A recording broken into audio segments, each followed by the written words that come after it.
অনুষ্ঠিত হয়েছে Bangladesh unity federation of লস অ্যাঞ্জেলসের বাফলার 24-26 কার্যনির্বাহী পরিষদের নবনির্বাচিত কমিটির শপথ অনুষ্ঠান।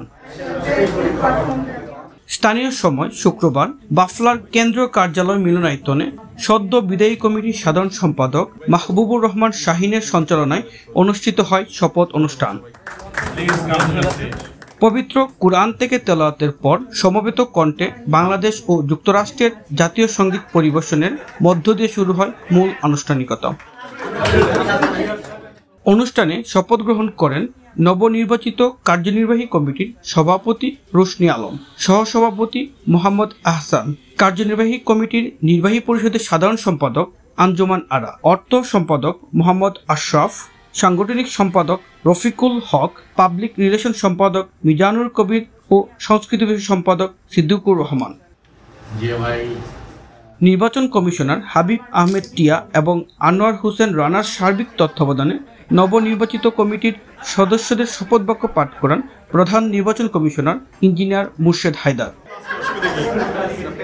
শপথ অনুষ্ঠান শেষে নবনির্বাচিত কমিটির সদস্যদের ফুলেল শুভেচ্ছা জানান বাফলার সাবেক সভাপতি বৃন্দ সহ বিভিন্ন সামাজিক সাংস্কৃতিক সংগঠনের নেতৃবৃন্দ। নবনির্বাচিত কমিটির সভাপতি রোশনি আলম জানান, লস অ্যাঞ্জেলসে বসবাসকারী প্রবাসী বাংলাদেশিদের ঐক্যের বন্ধনে আবদ্ধ করে সর্বোপরি লস অ্যাঞ্জেলসে বাংলাদেশি কমিউনিটির স্বার্থে কাজ করে যাবে বাফলা।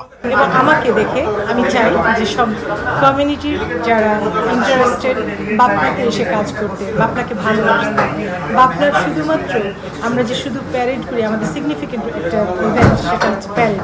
প্রত্যেক বছর আমরা 26শে মার্চ আমরা উদযাপন করি, কিন্তু তাছাড়াও আমরা চ্যারিটি করি।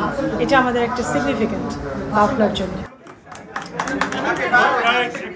আবুল হাসান মোল্লা, RTV, লস অ্যাঞ্জেলস, যুক্তরাষ্ট্র।